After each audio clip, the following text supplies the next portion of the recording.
ಸಮಸ್ತ ಕರುನಾಡ ವೀಕ್ಷಕರಿಗೆ ಮುಂಚಿತವಾಗಿ ಹೊಸ ವರ್ಷದ ಹಾರ್ದಿಕ ಶುಭಾಶಯಗಳು. ಎಲ್ಲರಿಗೂ ನಮಸ್ಕಾರ. ಪ್ರಿನ್ಸ್ ಪೋರ್ಟಲ್ ಚಾನೆಲ್ಗೆ ಸ್ವಾಗತ ಸುಸ್ವಾಗತ. ನಾನು ಇವತ್ತಿನ ವಿಡಿಯೋದಲ್ಲಿ ಸೆವೆಂತ್ ಪೇ ಕಮಿಷನ್ ಕುರಿತಾಗಿ ಮಾಹಿತಿ ನೀಡ್ತಾ ಇದ್ದೀನಿ ವೀಕ್ಷಕರೇ. 2024ನೇ ಸಾಲಿನಲ್ಲಿ ನಮ್ಮ ರಾಜ್ಯ ಸರ್ಕಾರದಲ್ಲಿ ನಮ್ಮ ನೌಕರರು, ನಿವೃತ್ತರು, ಪಿಂಚಣಿದಾರರಿಗೆ ಅವರಿಗೆ 7ನೇ ವೇತನ ಆಯೋಗದಲ್ಲಾಗುವಂತ ಒಂದು ಬೃಹತ್ ಬದಲಾವಣೆಯ ಮಾಹಿತಿ ನೀಡ್ತಾ ಇದ್ದೇನೆ. ನಿಮ್ಮ ಸ್ಯಾಲರಿ ಏರಿಕೆಯ ಕಂಪ್ಯಾರಿಸನ್ ಮಾಡ್ತಾ ಇದ್ದೇನೆ ವೀಕ್ಷಕರೇ. 7ನೇ ವೇತನ ಆಯೋಗದಲ್ಲಿ ಬದಲಾಗುವ ನೌಕರರ ವೇತನದಲ್ಲಾಗುವಂತ ವ್ಯತ್ಯಾಸ ಮತ್ತು ಹೆಚ್ಚಳವಾಗುವ ಮೊತ್ತದ ವಿಶ್ಲೇಷಣೆ ಮಾಡ್ತಾ ಇದ್ದೀನಿ. ಆದ್ಮೇಲೆ ಇವತ್ತಿನ ವಿಡಿಯೋ ಬಹಳಷ್ಟು ಮಹತ್ವದ ಅಂಶಗಳನ್ನು ಒಳಗೊಂಡಿರುತ್ತದೆ. ನಮ್ಮ ರಾಜ್ಯ ಸರ್ಕಾರಿ ನೌಕರರು, ಪಿಂಚಣಿದಾರರು, ನಿವೃತ್ತ ನೌಕರರು ಈ ವಿಡಿಯೋವನ್ನು ನೀವು ಖಂಡಿತ ನೋಡ್ಲೇಬೇಕಾಗತ್ತೆ ವೀಕ್ಷಕರೇ. ಮಿಸ್ ಮಾಡಿದ್ರೆ ಬಹಳಷ್ಟು ಇನ್ಫಾರ್ಮೇಶನ್ ಅನ್ನು ನೀವು ಕಳ್ಕೊತೀರಾ. ಆದ್ಮೇಲೆ ಪ್ರಿನ್ಸ್ ಪೋರ್ಟಲ್ ಚಾನಲ್ ಇದು ನಿಮ್ಮ ಚಾನಲ್. ಮೊದಲನೇ ಬಾರಿಗೆ ನೋಡ್ತಾ ಇದ್ರೆ ಅಥವಾ ಸಬ್ಸ್ಕ್ರೈಬ್ ಮಾಡದೇ ಇದ್ರೆ ದಯವಿಟ್ಟು ಸಬ್ಸ್ಕ್ರೈಬ್ ಮಾಡ್ಕೊಳ್ಳಿ ಮತ್ತು ಬೆಲ್ ಬಟನ್ ಕೂಡ ಆಲ್ ಅಂತ ಸೆಲೆಕ್ಟ್ ಮಾಡ್ಕೊಳ್ಳಿ. ಇಷ್ಟು ಮಾಡಿದ್ರೆ ಪ್ರಿನ್ಸ್ ಪೋರ್ಟಲ್ ಚಾನಲ್ ವತಿಯಿಂದ ಬರುವಂತ ಪ್ರತಿ ಒಂದು ಹೊಸ ಅಪ್ಡೇಟ್ಗಳು ನಿಮ್ಮ ಮೊಬೈಲ್ ಸ್ಕ್ರೀನ್ ಮೇಲೆ ರಿಫ್ಲೆಕ್ಟ್ ಆಗುತ್ತೆ. ಅದನ್ನು ಕ್ಲಿಕ್ ಮಾಡಿ ವೀಕ್ಷಣೆ ಮಾಡಬಹುದು ಮತ್ತು ಒಳ್ಳೆಯ ಮಾಹಿತಿ ಕೂಡ ನೀವು ಪಡ್ಕೋಬಹುದು ಅಂತ ಹೇಳ್ತಾ, ನಮ್ಮ ಭಾಗ್ಯಗಳ ಸರ್ದಾರರಾಗಿರುವಂತಹ ನಮ್ಮ ರಾಜ್ಯದ ಮುಖ್ಯಮಂತ್ರಿ ಆದಂತಹ ಸಿದ್ದರಾಮಯ್ಯನವರಿಂದ ಅತಿ ಶೀಘ್ರದಲ್ಲೇ 7ನೇ ವೇತನ ಆಯೋಗ ಅನುಷ್ಠಾನಕ್ಕೆ ಬರುವುದು ಶತಸಿದ್ಧ. ನಮ್ಮ ರಾಜ್ಯದಲ್ಲಿ ಎಲ್ಲ ವರ್ಗದ ನೌಕರರಿಗೂ ಆಗುವಂತಹ ಒಂದು ಬೃಹತ್ ಗಾತ್ರದ ವೇತನದ ಬದಲಾವಣೆಯ ಮಾಹಿತಿ ನಾನು ನೀಡ್ತಾ ಇದ್ದೀನಿ. ದಯವಿಟ್ಟು ಯಾರು ಮಾಹಿತಿ ಸ್ಕಿಪ್ ಮಾಡಿ ನೋಡಬೇಡಿ, ಮೊದಲನಿಂದ ಕೊನೆಯವರೆಗೂ ವೀಕ್ಷಣೆ ಮಾಡಿ. ವಿಡಿಯೋ ನೋಡಿದ ನಂತರ ಮಾಹಿತಿ ನಿಮಗೆ ಇಷ್ಟ ಆದ್ರೆ ದಯವಿಟ್ಟು ಲೈಕ್ ಕೊಡೋದನ್ನು ಮಾತ್ರ ಮರಿಬೇಡಿ. ನಿಮಗೇನಾದ್ರೂ ಪ್ರಶ್ನೆಗಳಿದ್ರೆ ಕಮೆಂಟ್ ಬಾಕ್ಸ್ ನಲ್ಲಿ ಬರೆಯಿರಿ. ಡಿಸ್ಕ್ರಿಪ್ಷನ್ ಬಾಕ್ಸ್ ನಲ್ಲಿ ನನ್ನ ಟೆಲಿಗ್ರಾಮ್ ಲಿಂಕ್ ಕೂಡ ಅಲ್ಲಿ ಶೇರ್ ಮಾಡಿದ್ದೀನಿ, ಅಲ್ಲಿ ಕೂಡ ಕ್ಲಿಕ್ ಮಾಡಿ ಜಾಯ್ನ್ ಆಗ್ಬೋದು ಮತ್ತು ನನ್ನ ಸಂಪರ್ಕದಲ್ಲಿ ನೀವು ಇರಬಹುದು ಅಂತ ಹೇಳ್ತಾ, ವೀಕ್ಷಕರೇ ದಯವಿಟ್ಟು ಯಾರು ಸ್ಲ್ಯಾಂಗ್ ಅಥವಾ ನೆಗೆಟಿವ್ ಕಮೆಂಟ್ ಹಾಕಿ ಈ ಒಳ್ಳೆಯ ಮಾಹಿತಿಯ ಡೆಕೋರಮ್ ಅನ್ನು ಹಾಳು ಮಾಡಬೇಡಿ. ದಯವಿಟ್ಟು ಒಳ್ಳೆ ಇನ್ಫಾರ್ಮೇಶನ್ ಇರುತ್ತೆ, ದಯವಿಟ್ಟು ನೋಡಿ ಮತ್ತು ಮಾಹಿತಿಯನ್ನು ಪಡ್ಕೊಳ್ಳಿ ಅಂತ ಹೇಳ್ತಾ ನಿಮ್ಮ ಸಮಯ ವ್ಯರ್ಥ ಮಾಡದೆ ಪ್ರಾರಂಭ ಮಾಡ್ತಾ ಇದ್ದೀನಿ. ದಯವಿಟ್ಟು ಮಾಹಿತಿಯನ್ನು ಫಾಲೋ ಮಾಡಿ. ಮತ್ತೊಮ್ಮೆ ಪ್ರಿನ್ಸ್ ಪೋರ್ಟಲ್ ಚಾನಲ್ಗೆ ಸ್ವಾಗತ ಸುಸ್ವಾಗತ. ಎಲ್ಲ ವೀಕ್ಷಕರಿಗೆ ನಿಮ್ಮ 2023ನೇ ಸಾಲು ಹೋಗ್ತಾ ಇದೆ. ಇನ್ನೇನು 2024ರ ಒಂದು ಬೌಂಡ್ರಿಯಲ್ಲಿದ್ದೇವೆ ನಾವು. 2024ನೇ ಸಾಲಿಗೆ ನಾವು ಪಾದಾರ್ಪಣೆ ಮಾಡ್ತಾ ಇದ್ದೇವೆ ವೀಕ್ಷಕರೇ. ಇಲ್ಲಿ ನಮ್ಮ ಹೊಸ ವರ್ಷದ ಸಾಲಿನಲ್ಲಿ ನೂತನ ಸರ್ಕಾರದಿಂದ ನೂತನ ವೇತನ ಆಯೋಗ ಕೂಡ ಪಾದಾರ್ಪಣೆ ಮಾಡ್ತಾ ಇದೆ ಅತಿ ಶೀಘ್ರದಲ್ಲಿ. ಇವತ್ತಿನ ವಿಡಿಯೋದಲ್ಲಿ ನಮ್ಮ ರಾಜ್ಯ ಸರ್ಕಾರಿ ನೌಕರರು ವೇತನ ಶ್ರೇಣಿ 22ರಲ್ಲಿ ಬರುವಂತಹ ನೌಕರರಿಗೆ 7th state pay commission Karnataka 2024 detail salary information ನೀಡ್ತಾ ಇದ್ದೀನಿ. ವೇತನ ಶ್ರೇಣಿ 25ರಲ್ಲಿ ಬರುವಂತಹ ನಮ್ಮ ಕರ್ನಾಟಕ ಸರ್ಕಾರದ ನೌಕರರಿಗೆ, ಪಿಂಚಣಿದಾರರಿಗೆ, ನಿವೃತ್ತ ನೌಕರರಿಗೆ ಈ ಮಾಹಿತಿ ಅಪ್ಲಿಕೇಬಲ್ ಆಗಿರುತ್ತೆ. ಆದ್ಮೇಲೆ 5ನೇ ವೇತನ ಆಯೋಗದಿಂದ 6ನೇ ವೇತನ ಆಯೋಗ ಅನುಷ್ಠಾನಕ್ಕೆ ತಂದಿದ್ದು ನಮ್ಮ ಮುಖ್ಯಮಂತ್ರಿ ಸಿದ್ದರಾಮಯ್ಯನವರು ಆಗಿನ ಕಾಲದಲ್ಲಿ ಮುಖ್ಯಮಂತ್ರಿಯಾಗಿದ್ದಾಗ. ಈಗ 6ರಿಂದ 7ನೇ ವೇತನ ಆಯೋಗಕ್ಕೆ ಅನುಷ್ಠಾನಕ್ಕೆ ತಂದರೆ ಸತತ ಬಾರಿಗೆ 2 ಬಾರಿಗೆ ವೇತನ ಆಯೋಗ ಮಂಡಿಸಿದ ಖ್ಯಾತಿಗೆ ಪಾತ್ರರಾಗುವುದು ಕೂಡ ನಮಗೆ ಒಂದು ಸಂತಸದ ಸಂಗತಿಯಾಗಿರುತ್ತೆ. 5ನೇ ವೇತನ ಆಯೋಗದಲ್ಲಿ 44,250, 45,300, 46,500 ಈ ಬೇಸಿಕ್ ಸ್ಯಾಲರಿ 6ನೇ ವೇತನ ಆಯೋಗದಲ್ಲಿ ದೊಡ್ಡ ಸ್ವರೂಪವನ್ನೇ ಪಡ್ಕೊಳ್ಳುತ್ತೆ. ಅದು 82,000 ರೂಪಾಯಿಗೆ. ಪ್ರತಿ ಒಂದು ಮೂಲ ವೇತನದ ಬದಲಾವಣೆಯಲ್ಲಿ 5ರಿಂದ 6ನೇ ವೇತನ ಆಯೋಗದ ಬದಲಾವಣೆಯಲ್ಲಿ ಒಂದು 70ರಿಂದ 85% ಈ ಪರ್ಸೆಂಟೇಜ್ ನಲ್ಲಿ ಬೇಸಿಕ್ ಹೈಕ್ ಆಗಿರುತ್ತೆ. ಈಗ ನಮ್ಮ ರಾಜ್ಯ ಸರ್ಕಾರಿ ನೌಕರರ ಒಂದು ಮೂಲ ವೇತನ 82,000 ರೂಪಾಯಿ ಪಡೆಯುತ್ತಿದ್ದರೆ ಅವರಿಗೆ ತುಟ್ಟಿ ಭತ್ಯೆ ಅಂದ್ರೆ ಡಿಯರ್ನೆಸ್ ಅಲವೆನ್ಸ್ 38.75%ಗೆ 31,775 ರೂಪಾಯಿ ಈ ಅಂಕಿಅಂಶದ ಮೊತ್ತ ಅವರಿಗೆ ಲಭ್ಯವಿದೆ. ಈ 6ನೇ ವೇತನ ಆಯೋಗದ ಮೂಲ ವೇತನ ಮತ್ತು ತುಟ್ಟಿ ಭತ್ಯೆಯನ್ನು ಗಮನಿಸಿದಾಗ ಒಂದು ಪ್ರೆಡಿಕ್ಷನ್ ಮಾಡಬಹುದಾದ ಒಂದು ಹೊಸ ಮೂಲ ವೇತನ ನಮ್ಮ ರಾಜ್ಯ ಸರ್ಕಾರಿ ನೌಕರರ ಸಂಘದ ಬೇಡಿಕೆಯಂತೆ, ನಿಮ್ಮೆಲ್ಲರ ಬೇಡಿಕೆಯಂತೆ ಒಂದು ವೇತನ ಆಯೋಗದಲ್ಲಿ ಒಂದು ಹೊಸ ಮೂಲ ವೇತನ ಸಿಗಬಹುದೆಂದು ಒಂದು ನಾವು ಪ್ರೆಡಿಕ್ಟ್ ಮಾಡೋದಾದ್ರೆ, ಒಂದು ಅಸಂಪ್ಷನ್ ಮಾಡೋದಾದ್ರೆ 1,10,700 ರೂಪಾಯಿ ಆಗ್ಬಹುದು. ವೀಕ್ಷಕರಲ್ಲಿ ಹೊಸ ಮೂಲ ವೇತನ ಅಂದಾಕ್ಷಣ ಇಲ್ಲಿ ಕೊಟ್ಟಿರುವಂತಹ ಅಂಕಿ ಸಂಖ್ಯೆಯ ಒಂದು ನಿಯರೆಸ್ಟ್ ಡಿಜಿಟ್ಗೆ ಕನ್ವರ್ಟ್ ಮಾಡುವ ಸಾಧ್ಯತೆಗಳು ಕೂಡ ಜಾಸ್ತಿ ಇರುತ್ತೆ. ಹಾಗಾದ್ರೆ ಇವರಿಗೆ ಕರೆಸ್ಪಾಂಡಿಂಗ್ ಆಗಿ ವೇತನದ ಒಂದು ಲೆಕ್ಕಾಚಾರ ನೋಡೋದಾದ್ರೆ 1,43,910 ರೂಪಾಯಿ ಸಿಗಬಹುದೆಂದು ಅಂದಾಜಿಸಲಾಗಿದೆ. ಅದಾದ ನಂತರ 47,700 83,900ಕ್ಕೆ ಬದಲಾಗುತ್ತೆ. ಇದಕ್ಕೆ ಡಿಯರ್ನೆಸ್ ಅಲವೆನ್ಸ್ 32,500 ಚಿಲ್ಲರೆ ಮೊತ್ತ ಸಿಗ್ತಾ ಇದೆ. ಎಕ್ಸಾಕ್ಟ್ಲಿ ಹೇಳೋದಾದ್ರೆ 32,511 ಮತ್ತು ಒಂದು ಪ್ರೆಡಿಕ್ಷನ್ ಮಾಡಬಹುದಾದ ನ್ಯೂ ಬೇಸಿಕ್ 1,13,765 ಆದ್ರೆ 1,47,745 ಇವರ ಸಂಬಳ ಇವರ ಖಾತೆಗೆ ಇವರ SB ಅಕೌಂಟ್ಗೆ ಪಟ್ಟನೆ ಬೀಳುವಂತ ಒಂದು ಲೆಕ್ಕಾಚಾರದ ಮಾಹಿತಿ ನೀಡ್ತಾ ಇದ್ದೇನೆ. 48,900ರಿಂದ 86,100ಕ್ಕೆ ಬದಲಾದಲ್ಲಿ 33,364 ತುಟ್ಟಿ ಭತ್ಯೆಯ ಒಂದು ಲೆಕ್ಕಾಚಾರ. ಈ ಬೇಸಿಕ್ ಮತ್ತು ತುಟ್ಟಿ ಭತ್ಯೆಯನ್ನು ಗಮನಿಸಿ ಸೂತ್ರದೊಂದಿಗೆ ವಿಲೀನಗೊಳಿಸಿ ಮಿಲನ ಮಾಡಿದಾಗ ನಾವೊಂದು ಪ್ರಿಡಿಕ್ಷನ್ ಮಾಡುವಾಗ ನಮಗೆ ಲಭ್ಯವಾಗಿರುವಂತಹ ಒಂದು ನ್ಯೂ ಬೇಸಿನ ಲೆಕ್ಕಾಚಾರ ಎಷ್ಟತ್ತ ಒಂದು ಲೆಕ್ಕ ಮಾಡಿದ್ರೆ ಇಲ್ಲಿ 1,16,735 ಆಗಿರುತ್ತೆ. ಕರೆಸ್ಪಾಂಡಿಂಗ್ ಆಗಿ ವೇತನ 1,51,106 ಸಿಗಬಹುದೆಂದು ಅಂದಾಜಿಸಲಾಗಿದೆ.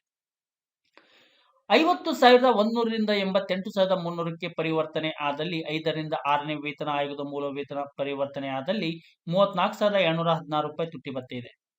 ಹಾಗಾದ್ರೆ ಇವರಿಗೆ 1,19,705 ಹೊಸ ಮೂಲ ವೇತನ ಸಿಗಬಹುದೆಂದು ನನ್ನ ಒಂದು ಕ್ಯಾಲ್ಕುಲೇಷನ್ ಆಗಿರುತ್ತೆ.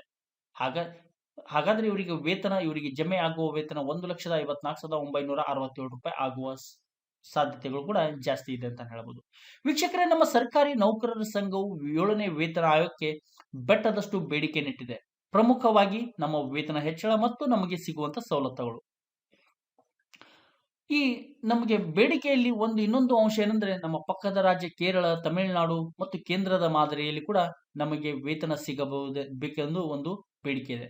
ಅಷ್ಟು ನಮಗೆ ಬೇಡಿಕೆ ಸರ್ಕಾರ ಈಡೇರಿಸಿದರೆ ನಮಗೆ ಒಂದು ಬೃಹತ್ ಗಾತ್ರದ ವೇತನ ಪಡೆಯೋದ್ರಲ್ಲಿ ಎಡಮಾತಿಲ್ಲ. 51,300ರಿಂದ 90,500 ಚಿಲ್ಲರೆ ಬೇಸಿಕ್ ಪರಿವರ್ತನೆ ಆದಲ್ಲಿ 35,069 ಒಂದು ತುಟ್ಟಿ ಭತ್ಯೆ ಇದೆ. 1,22,175 ನ್ಯೂ ಬೇಸಿಕ್ ಆಗುವ ಸಾಧ್ಯತೆ ಇದ್ರೆ 1,58,828 ಇವರ ಸಂಬಳ ಕೂಡ ಸಿಗಬಹುದೆಂದು ಕ್ಯಾಲ್ಕುಲೇಷನ್ ಇಲ್ಲಿ ಸ್ಕ್ರೀನ್ ಮೇಲೆ ನಾನು ನಿಮಗೆ ಕ್ಲಿಯರ್ ಆಗಿ ಮಾಹಿತಿ ಕೊಡ್ತಾ ಇದ್ದೇನೆ. ವೀಕ್ಷಕರೇ, ನಿಮ್ಮ ಮೂಲ ವೇತನ ಅಂದ್ರೆ ನಿಮ್ಮ ಸದ್ಯದ ಮೂಲ ವೇತನ ಬಂದಲ್ಲಿ ದಯವಿಟ್ಟು ಪಾಸ್ ಮಾಡ್ಕೊಳ್ಳಿ ಅಥವಾ ಸ್ಕ್ರೀನ್ ಶಾಟ್ ಹೊಡ್ಕೊಂಡ್ಬಿಟ್ಟು ಕೂಡ ನೀವು ಅನಲೈಸ್ ಮಾಡಬಹುದು. ವೀಕ್ಷಕರೇ, ವೇತನ ಶ್ರೇಣಿ 22ರಲ್ಲಿ ಇವತ್ತಿನ ವಿಡಿಯೋದಲ್ಲಿ ನಾನು ನಿಮಗೆ ನೀಡ್ತಾ ಇರುವಂತಹ ಮಾಹಿತಿ ಕೇವಲ ನಿಮಗೆ ಅನಲೈಸ್ ಮಾಡಕ್ಕೆ ಮಾತ್ರ. ಸರ್ಕಾರ ಅಧಿಕೃತವಾಗಿ ಈ ಹೊಸ ವರ್ಷದ ನೂತನ ಸಾಲಿನಲ್ಲಿ 7ನೇ ವೇತನ ಆಯೋಗ ಅನುಷ್ಠಾನಕ್ಕೆ ಬಂದ ತಕ್ಷಣ ಸರ್ಕಾರ ಬಿಡುಗಡೆ ಮಾಡುವ ಅಂಕಿಅಂಶಗಳು, ಡೇಟಾಗಳು ಅದನ್ನು ನೀವು ಅಂತಿಮ ಅಂತ ಭಾವಿಸಲೇಬೇಕಾಗತ್ತೆ. ಆದರೆ ಇಲ್ಲಿ ನಿಖರತೆ, ಸ್ಪಷ್ಟತೆಯನ್ನು ಬೆಲೆ ಕೊಟ್ಟು ತಯಾರಿಸಲ್ಪಟ್ಟ ಮಾಹಿತಿಯಾಗಿರುತ್ತೆ. ಚೂರು ಏನಾದ್ರೂ ವ್ಯತ್ಯಾಸ ಆದ್ರೆ ಇಲ್ಲಿ ಸರ್ಕಾರ ನಿಗದಿಪಡಿಸುವಂತ ಅಥವಾ ಸರ್ಕಾರ ಫಿಟ್ ಮಾಡುವಂತ ಒಂದು ಫಿಟ್ಮೆಂಟ್ ಫ್ಯಾಕ್ಟರು ಭತ್ಯೆಗಳಲ್ಲಿ ಚೂರು ವ್ಯತ್ಯಾಸ ಆದ್ರೆ ಮಾತ್ರ ಡೇಟಾ ಅಲ್ಟರ್ ಆಗುವ ಸಾಧ್ಯತೆ ಇರುತ್ತೆ. Otherwise data remains as it is as prince portal channel ನಲ್ಲಿ ಕೊಟ್ಟಂತೆ. ಆದ್ಮೇಲೆ ಮುಂದಿನ ಒಂದು ಮೂಲ ವೇತನ 52,500ದಿಂದ 92,700ಕ್ಕೆ ಬದಲಾಗುತ್ತೆ.